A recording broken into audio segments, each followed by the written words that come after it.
Hola, ¿qué tal? Bienvenidos a nuestra siguiente sesión, la sesión número 4 de nuestra materia de sensopercepción. Recuerden que estamos ya en pues vamos a decir, recta final de nuestra unidad 2.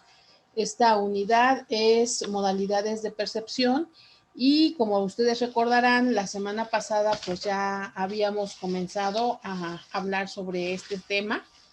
Recuerden que comenzamos hablando acerca de las diferentes modalidades de la percepción. Recuerden que estamos hablando de nuestros sentidos exteroceptivos, la visión, el olfato, el oído, el gusto y, por supuesto, el tacto. Y que con respecto a lo que era la visión, habíamos estado hablando de que para que nosotros tengamos una visión adecuada, pues forzosamente necesitamos dos elementos. La primera parte es energía luminosa, que precisamente nos permita observar un fenómeno, y un sistema visual sano. El día de hoy, ya hacia el final de la sesión, vamos a hablar de algunas problemáticas que se presentan perdón, en nuestro sentido de la vista. También decíamos que para poder apreciar adecuadamente una imagen, tenemos la necesidad de que se distingan los bordes y que finalmente esos bordes pues se dan en una relación directa con la energía lumínica que hay en el objeto que estamos tratando de identificar. Vamos a observar que para poder distinguir los objetos necesitamos identificar su forma, también la distancia a la que se están presentando de nosotros, así como sus factores, y para que esto suceda necesitamos poner en práctica tanto factores monoculares como factores binoculares. Y todo esto nos va dando la sensación de visualización. Cuando nosotros estamos estudiando la percepción visual, nos damos cuenta de que algunos estudiosos lo han hecho desde vamos a decir, dos ideas. Recuerden, hemos estado hablando de la teoría de la percepción de arriba abajo y de abajo arriba. Ya señalamos que estas tienen que ser forzosamente complementarias, de lo contrario, pues no podríamos identificar lo que está frente a nosotros. Y para identificar esto tenemos este ejemplo muy sencillo. Si ustedes ponen atención en lo que tenemos en la imagen, pues aquí se va a mostrar algunas líneas que tal vez solamente mirándolas así de primera instancia, pues no nos digan nada. Sin embargo, cuando nosotros lo identificamos dentro de un contexto, ahorita sigo compartiendo la pantalla, cuando nosotros lo miramos dentro de un contexto, nos podemos dar cuenta que definitivamente sí necesitamos de la experiencia previa para poder estar más ciertos de lo que estamos mirando. Por ejemplo, aquí en este caso, ahora nosotros podemos ver figuras que tienen más detalle y que se pertenecen con las líneas que nosotros miramos arriba y que tal vez en una primera instancia pues no nos decían nada, ¿verdad? No era algo significativo para nosotros. Sin embargo, cuando ya utilizamos una mayor definición, cuando ya estamos utilizando mayor número de bordes, como decíamos hace ratito, entonces ya le vamos dando un significado a partir del contexto que le vamos a dar finalmente, ¿no? Y aquí ya cuando están dentro de un borde principal, entonces ya podemos darle un significado. Fíjense lo que nos dice la imagen, ¿verdad? Esta imagen muestra un rostro humano. Se distinguen también las partes en su especificidad con detalle. Estas que ya tenemos aquí. Pero si se colocan rasgos de cada parte, observados de forma inconexa, recuerden ustedes, en un primer momento, pues esto en apariencia no me decía nada.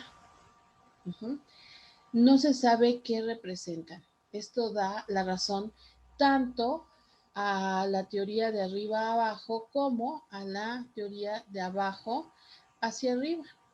Porque para poderle dar un significado, yo tuve forzosamente que identificar y traer de mi memoria, recuerden ustedes que la teoría de arriba hacia abajo nos dice que necesitamos la memoria y necesitamos de la experiencia previa. Pues sí, precisamente a partir de esta experiencia previa es que ya pudimos entender de qué se trataba. Sin embargo, cuando nosotros vimos en un primer momento estas líneas, pues sabíamos que eran líneas negras. Entonces no necesitamos una experiencia previa. Es lo que nos está diciendo este pequeño texto, ¿verdad? Que tanto la teoría de arriba abajo como la teoría de abajo arriba son correctas. Y, ¿por qué no decirlo? Son complementarias. Eso es una realidad. Muy bien. Continuamos entonces. Ya señalamos estos puntos importantes. Ahora recordemos que también estábamos hablando acerca de que para poder entender cómo se da el proceso de visión, hay que identificar varios factores que van determinando la percepción a distancia. Recuerden, estos son los factores de la percepción a la distancia, que son los factores monoculares. Y estos factores monoculares son interposición. Si un objeto está adelante de otro, este último se ve como más alejado. Eso siempre sucederá. También el tamaño. Si un objeto es más pequeño, aparecerá más lejano. Acuérdense ustedes que ya hemos visto varias imágenes que nos dan esta sensación, o más bien dicho, esta percepción. Gradiente de textura, perspectiva lineal, perspectiva aérea, sombreado y claves de altura, ¿no? Que ya la semana pasada los explicábamos con mayor detenimiento. Ahora, me gustaría que observaran ustedes esta imagen y en su cuaderno me anoten con un número cuál de estos factores monoculares son los que están presentes. Nos vamos a guiar de acuerdo con estos números. Ustedes en su cuaderno van a anotar imagen de carretera, que sería como el título. Vamos a anotar número 1 y entonces esto que yo estoy mirando aquí, número 1, ustedes me van a decir si se trata de interposición o si estoy hablando del tamaño o tal vez estoy hablando del gradiente de textura o de la perspectiva lineal, tal vez a la perspectiva aérea, tal vez sea el sombreado o puede ser las claves de altura. Entonces ustedes van a anotar a qué corresponde este número 1, por supuesto a qué corresponde este número 2, esta área que está aquí, el área número 3, esta parte, la número 4, serían estas, y por supuesto la número 5, que prácticamente estamos hablando de toda la carretera, tanto de esta parte que está encuadrada con este rectángulo y la que está dentro de este otro rectángulo. Entonces, recuerden, le ponen como título imagen de carretera, número 1, y de qué factor monocular estamos hablando. Número 2, qué factor, número 3, qué factor monocular, número 4, número 5, etcétera. ¿Vale? Muy bien. Continuamos. Ahora, también estuvimos hablando brevemente del olfato. Dijimos que en el caso del olfato, pues también vamos a identificar umbrales. Recuerden ustedes que el umbral es la mínima cantidad que necesitamos de un estímulo para poder identificarlo. Entonces, con relación al olfato, pues cada persona eh, tiene o presenta una variación. Los seres humanos hemos analizado cómo se da este sentido del olfato y sabemos ahora que cuando estamos oliendo algo, lo que estamos realizando, pues es una interpretación de estímulos químicos. Recuerden ustedes que el olfato es un sentido químico, ¿no? ¿Cuál es el otro sentido químico? ¿Recuerdan? Bueno, ok, del olfato también podemos hablar acerca de la adaptación y decimos que cuando nosotros estamos expuestos constantemente o por un plazo relativamente largo a un olor, pues esto nos vuelve insensible ante la presencia de ese olor. Recuerden, decíamos que si estamos cerca de un fumador, llegará un momento en donde pues dejemos de lado el, ese olor, ¿no? Llegará un momento en donde nos olvidaremos de él y que, bueno, pues esto también en un momento determinado pudiera llegar a ser negativo, que lleguemos a la adaptación de los olores, porque puede ser muy peligroso, ¿no? Bien, también hablábamos acerca de las características, acerca de que el ser humano pues es capaz de identificar los olores de otro ser humano y esto es gracias a las feromonas, aunque recuerden que también los animales tienen esta capacidad, ¿no? Y que el olor definitivamente va a influir en el comportamiento de otra persona. Y si no, imaginemos a una persona que tiene un buen olor, ¿no? En el caso de los chicos, piensen en una chica con un buen aroma y en el caso de las damas, piensen en un varón con un buen olor. Es agradable, ¿verdad? E inclusive, pues hasta podríamos buscar la manera de estar cerca de él. Caso contrario, sería estar cerca de un chico o una chica que despidiera un olor que nos pareciera desagradable. Entonces allí buscaríamos estar alejados de esa persona. Muy bien, ahora sí entremos de lleno a nuestro tema de hoy, que sería la percepción auditiva. Bien, ya en alguna otra clase durante la materia de procesos psicológicos básicos, hablábamos de que nuestra percepción auditiva se desarrolla desde el vientre materno y que cuando el pequeño nace, pues ya tiene esta percepción desarrollada, esta sensación y esta percepción. Y es importante señalar que aunque el bebé pequeño, el bebé recién nacido, distingue algunos sonidos, conforme va creciendo, conforme va ganando edad, esta agudeza auditiva va a ir mejorando y que va alcanzando su nivel máximo a los 16 años, aunque desgraciadamente, pues por las costumbres que se están adquiriendo hoy en día entre los adolescentes, desgraciadamente pues llegan a ese pico para venirse hacia abajo, desgraciadamente por la utilización de estos aparatos, ¿no? También podemos señalar que nos volvemos inconscientes a los sonidos. Los sonidos son de aquellos estímulos que nosotros vamos a ir discriminando y ante los cuales casi siempre nos vamos a ir acostumbrando.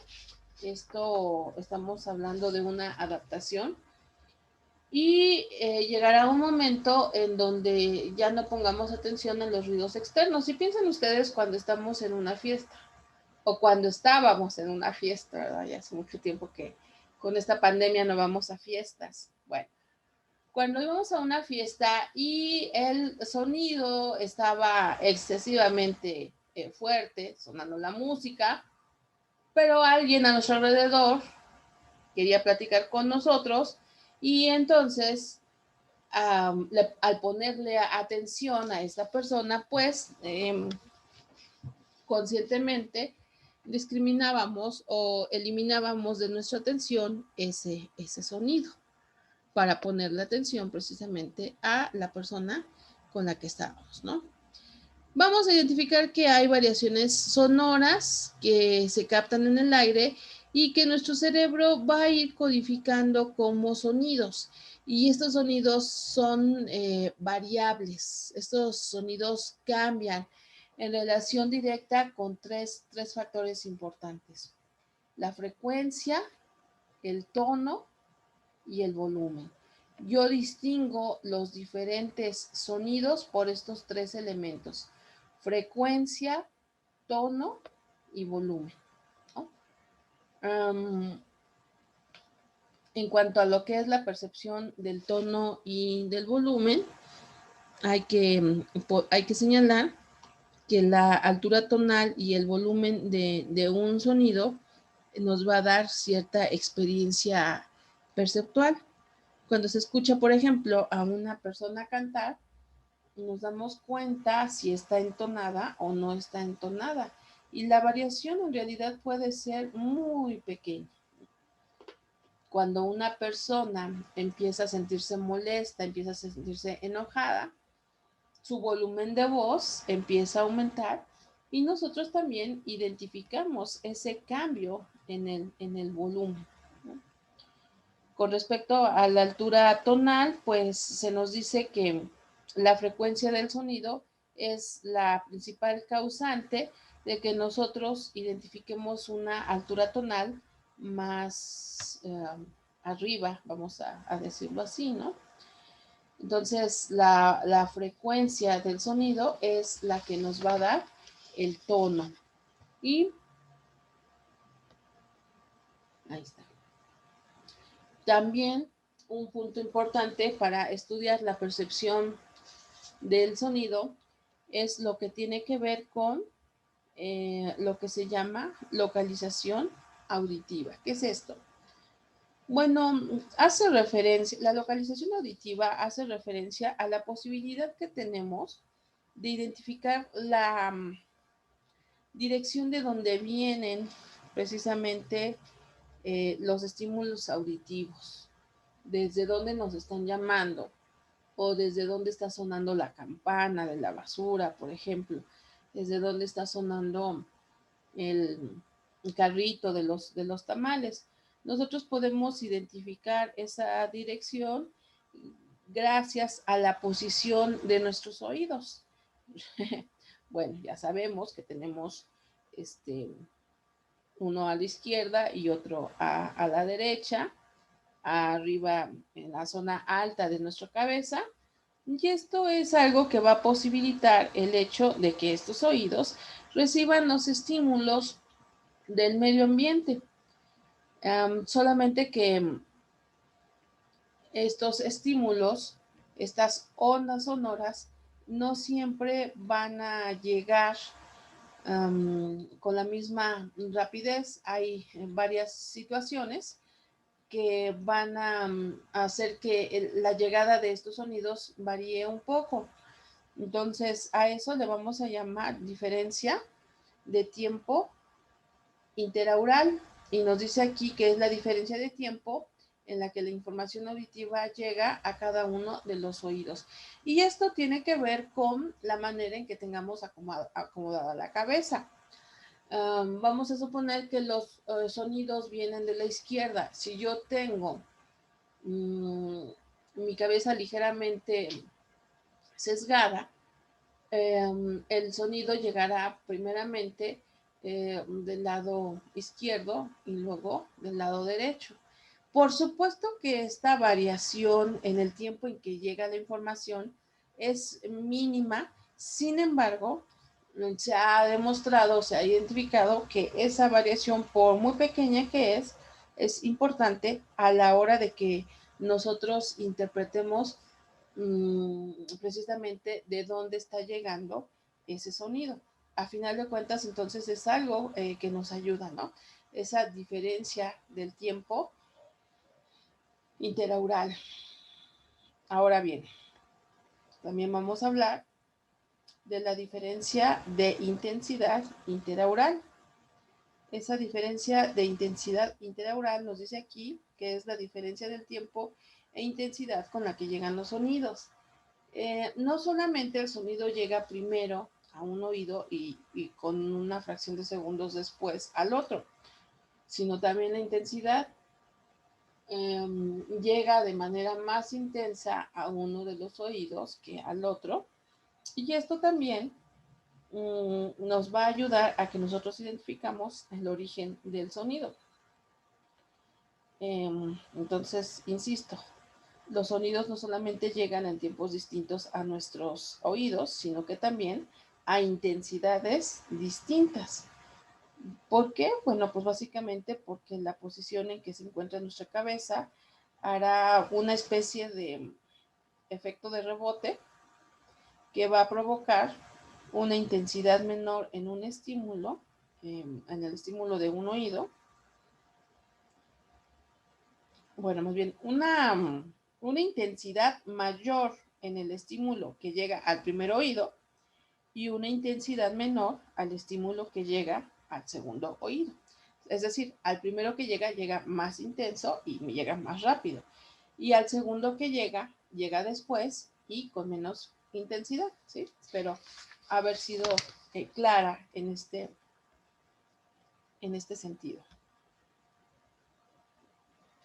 Bien, sigamos. Ahora vamos a hablar del siguiente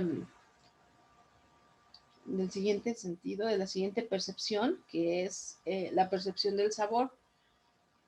Aquí tal vez valdría la pena hacer un pequeño paréntesis y señalar que la percepción del sabor, dentro del estudio de la percepción en términos generales, es pues una de las que menos se ha estudiado.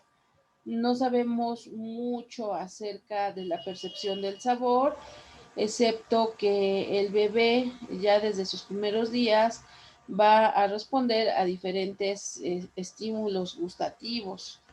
Por supuesto que puede ir identificando ya algunos sabores, como por ejemplo aquí vemos que el pequeño seguramente está eh, eh, comiendo algo ácido y por eso vemos que hace esta expresión, ¿verdad? Porque esa área de las papilas gustativas que identifican el sabor de agrio ya está desarrollado. Y al igual que los otros sentidos, se van a ir perfeccionando con el tiempo, ¿no? Insisto, aunque el bebé nace ya con este sentido desarrollado, se va a ir mejorando con el paso de los años. Habíamos estado señalando que el sabor, el sentido del sabor, la percepción del sabor, es un sentido que está fuertemente relacionado con los otros sentidos. Y por ejemplo, desgraciadamente con esta enfermedad del COVID, pues sabemos que en muchas ocasiones hay una alteración entre el olor y el gusto. Y esto trae como consecuencia, pues,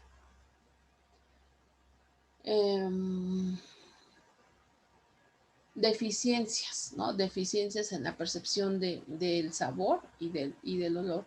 Y se ha demostrado que cuando no hay una buena percepción del sabor, esto es tan frustrante que puede llegar a generar cierto grado de depresión.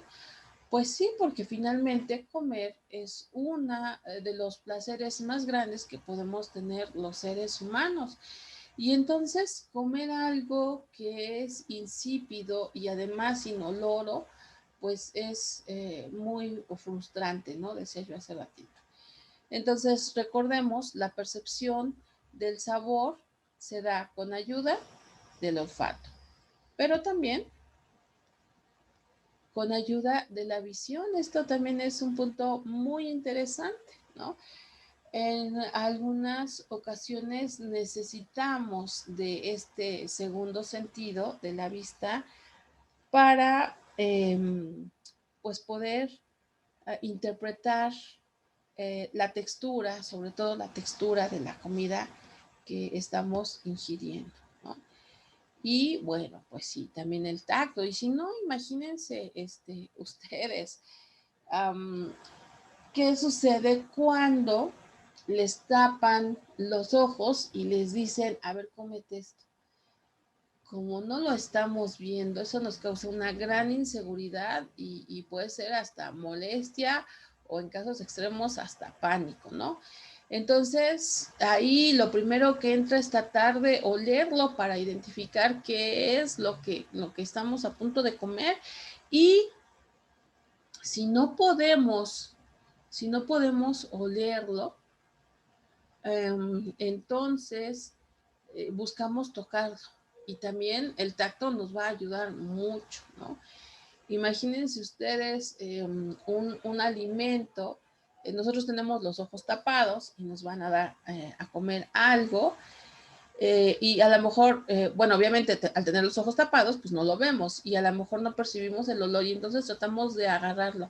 Y si sentimos una textura áspera, imagínense ustedes que nos dieran a comer una langosta o un gusano de maguey, que bueno, dicen que son muy sabrosos, pero ya la misma textura a la gran mayoría nos puede causar repugnancia.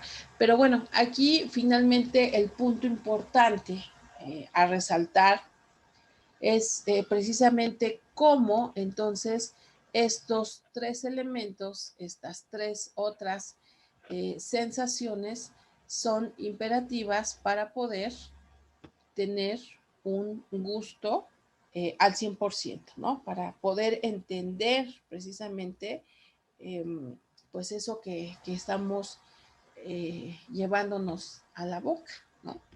Eso que estamos gustando. Recuerden que nosotros podemos identificar, pues algunas personas, algunos científicos hablan de 4 sabores principales y que esto lo hacemos gracias a nuestras papilas gustativas que van a llevar precisamente estas sensaciones a nuestro cerebro y que de ahí pues van a ser codificadas.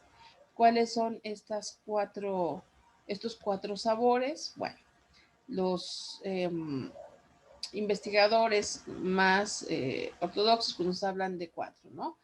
Amargo, que lo podemos identificar en la parte trasera de nuestra lengua, lo dulce, que sería en la punta, lo salado, que sería a los lados, después de las papilas que detectan lo dulce, podemos detectar lo salado, y el ácido, ¿no? Piensen ustedes cuando tan solo estamos pensando en comer una piña, sentimos o recordamos esa sensación de escaldor, pero que se da precisamente en estas partes laterales traseras de nuestra lengua. Y hay algunas otras personas que nos dicen que en esta zona podemos identificar el unami, que es el glutamato monosódico, que es una sustancia artificial que se ha creado en estos últimos años, pero que perfectamente la podemos identificar con esta zona en el centro de nuestra lengua y que es altamente agradable, placentera, es un sabor muy placentero y que por eso o por esa razón es que los fabricantes de alimentos rápidos, alimentos procesados y de comida chatarra la adicionan a sus productos, ¿no? Porque nos produce el umami alto, alto placer, alto gusto, ¿no? Bien, mencionemos algunos puntos que están fuertemente relacionados con el proceso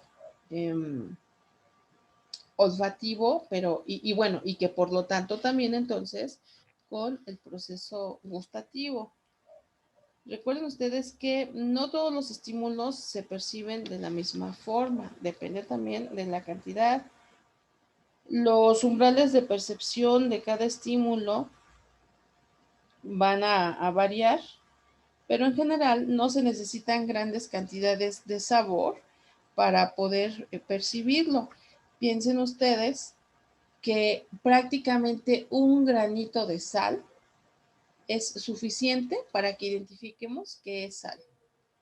Probablemente necesitemos un poquito más de azúcar, pero también se necesita una cantidad muy pequeña para poder percibir ese sabor, ¿no? No se necesita mucho tiempo para poder identificar un sabor. También prácticamente en el momento en que yo pongo una gota de sustancia en mi lengua, prácticamente de inmediato identifico si está dulce, amargo, ácido o salado. Para que nosotros podamos identificar la diferencia entre un sabor, se me ocurre entre algo ácido y algo dulce, solamente necesitamos pequeñas cantidades que van entre el 15 y el 25% de la sustancia. Entonces, realmente, pues es muy mínimo, ¿no? Se dice que también tenemos adaptación en el gusto. Si, por ejemplo, a nosotros se nos presenta un estímulo dulce de forma constante, el sabor dulce va a disminuir en intensidad. Bueno, aquí hay, hay otra situación.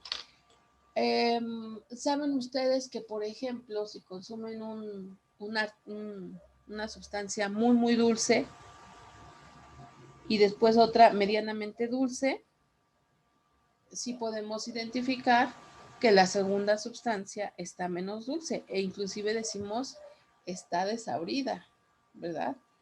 Lo que sucede si, no sé, por ejemplo, tomamos una cucharada de leche condensada, de leche lechera, por ejemplo, y luego le damos un sorbo a nuestro café que estaba endulzado de manera normal, como nos gusta, pues sí podemos identificar esa diferencia, ¿no? Entonces ahí hay este asunto importante, ¿no?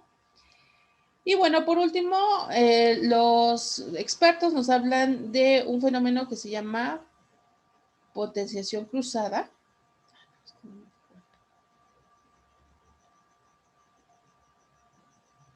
Aquí ya cambiamos el tema. Bueno, ok.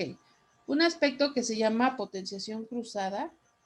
Este fenómeno básicamente permite que se disminuya la percepción de un sabor, pero aumente la percepción de otro. ¿Qué es esto que les decía? Por ejemplo,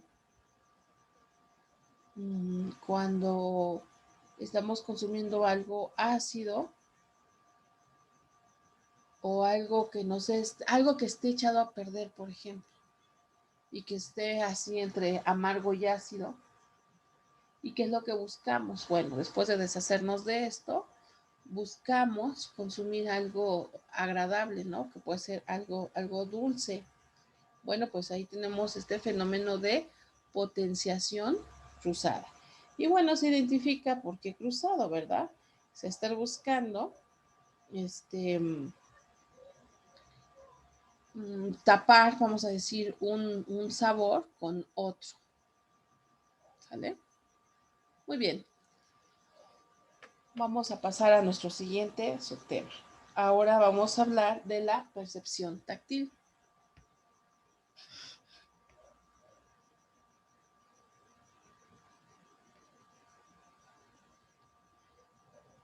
Bien, recordamos que la percepción del tacto se va a dar a través de nuestra piel, que nuestra piel es el órgano más extenso de nuestro cuerpo.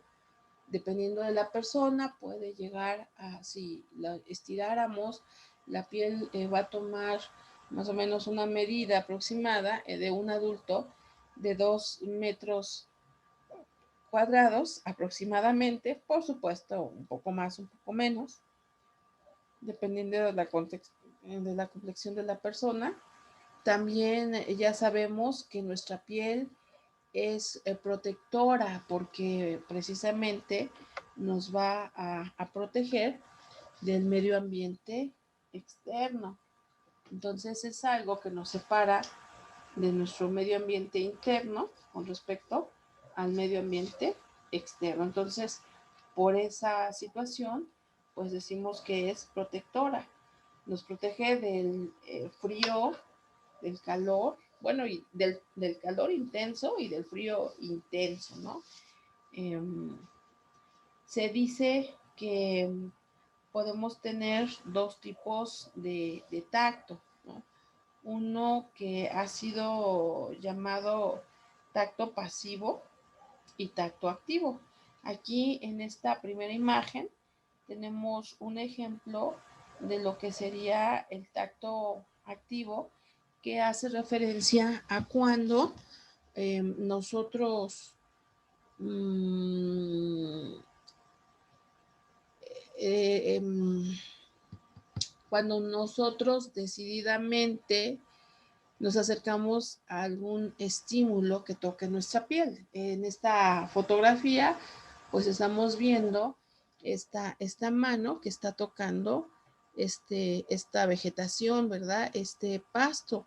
Entonces, como el individuo está realizando la acción, a esto se le llama, o por eso recibe el nombre de tacto activo, ¿sí? Cuando el sujeto explora por sí mismo los objetos, ¿sale? Y tendríamos lo opuesto, que sería el tacto pasivo, que aquí más bien es cuando nosotros recibimos la estimulación, ¿no? Pensemos cuando recibimos una caricia, ¿verdad? Alguien está tocándonos, alguien está activando nuestras células receptoras, nuestras células de la piel, y entonces nosotros como sujetos estamos recibiendo esa acción.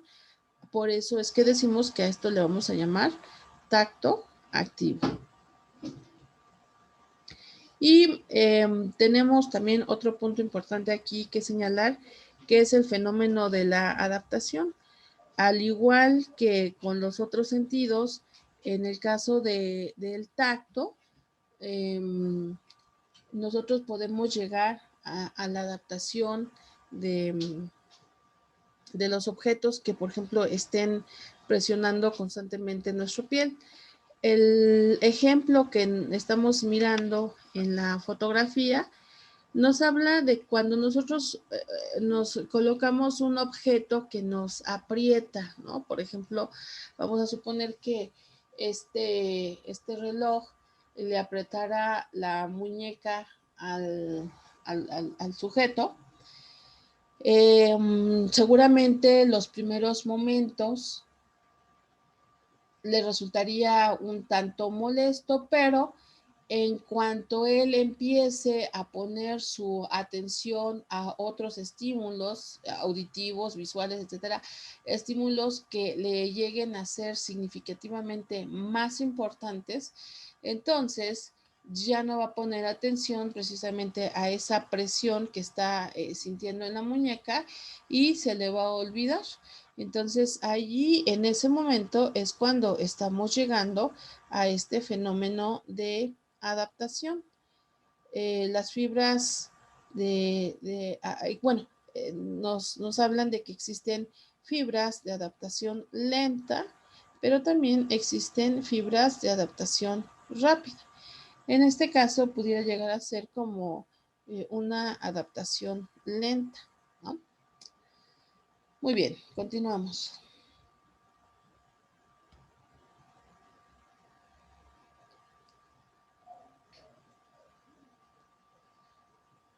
Ahora, hablemos de por qué el tacto es importante. Aquí vamos a poder ir identificando varios puntos importantes, ¿no?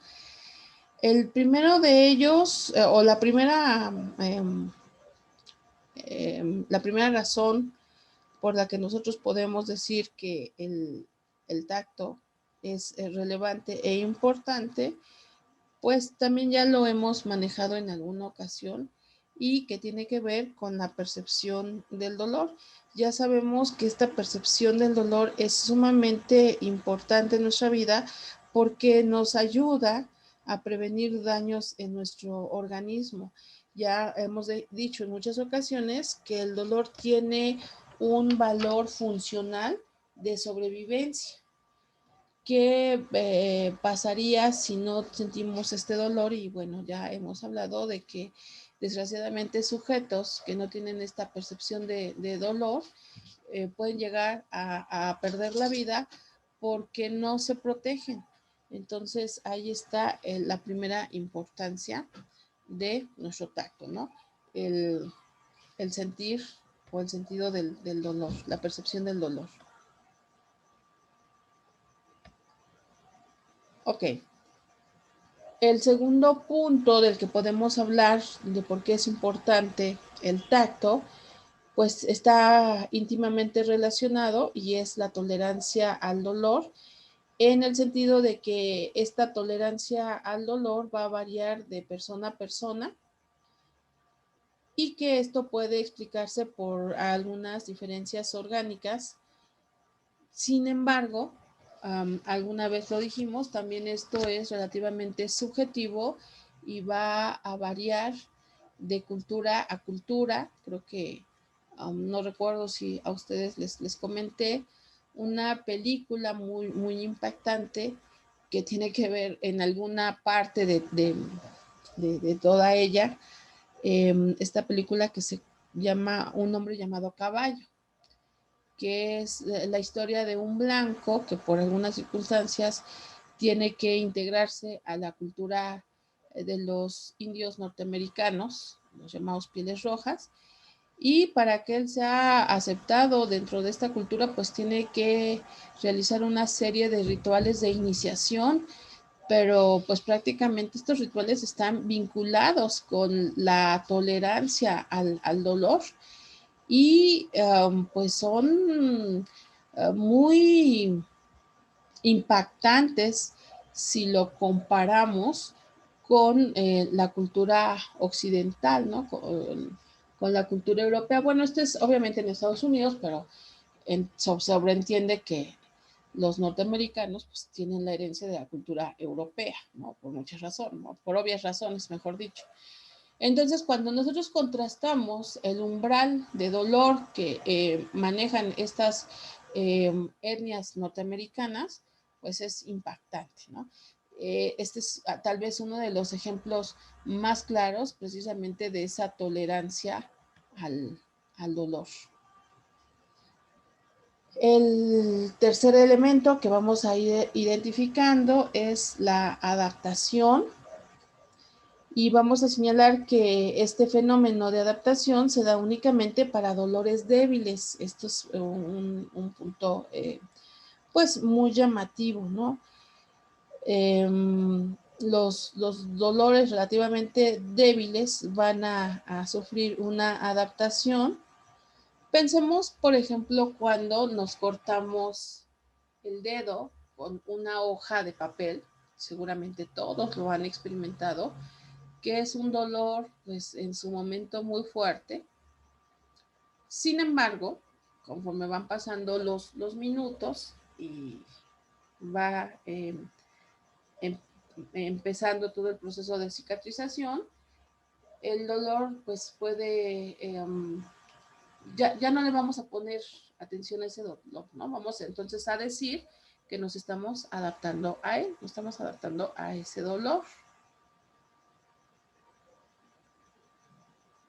Por eso nos dice aquí, la adaptación al dolor solo se da en dolores débiles. Porque, bueno, porque en dolores fuertes, desgraciadamente, no sucede lo mismo. En dolores fuertes, el ser humano no se adapta, no deja de percibirlo, porque esto es una señal de peligro. Y yo creo que desgraciadamente esa es una de las formas pues más tristes que nuestro cuerpo tiene para ponernos en alerta, ¿no?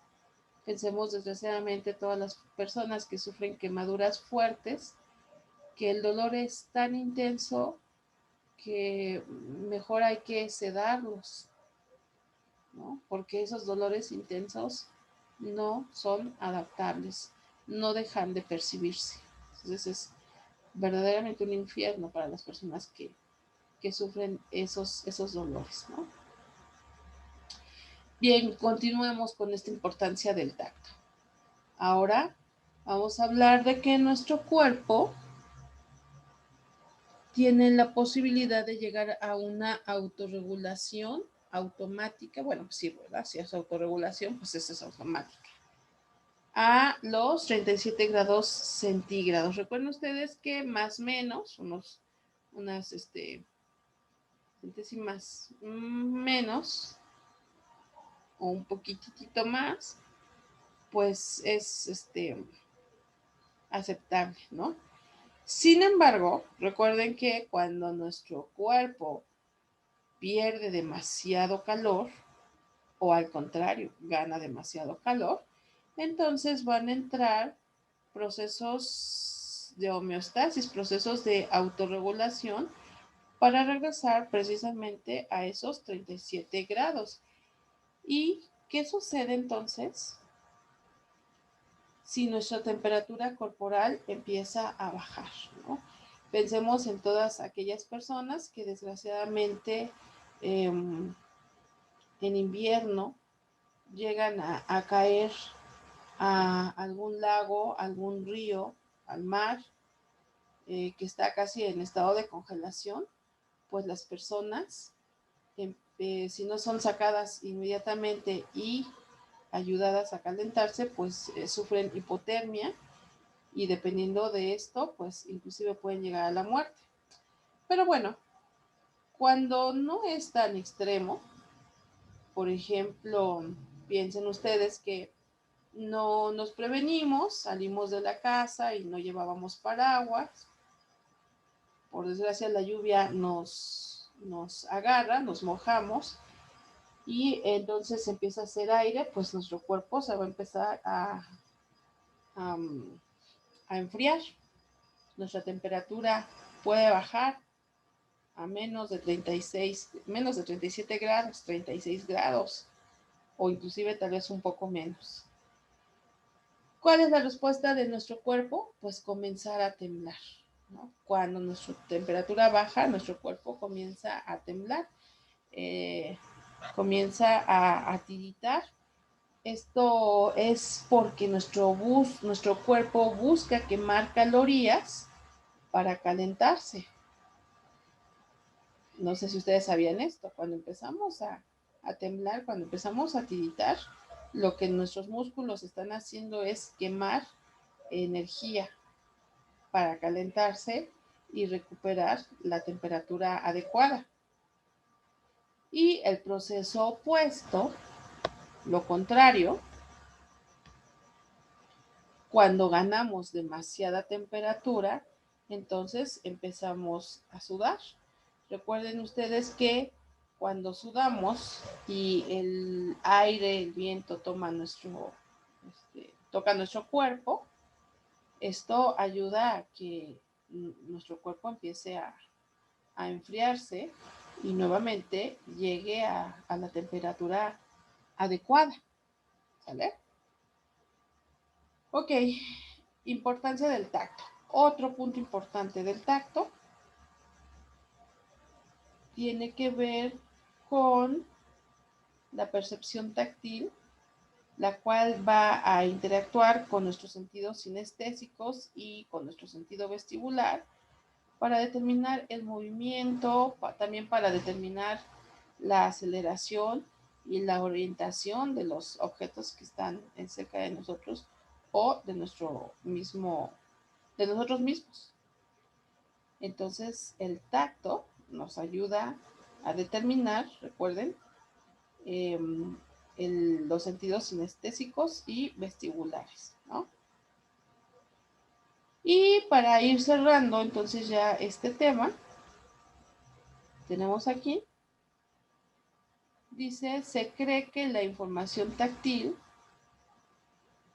se transforma en imágenes. Este es un punto muy interesante, ¿no?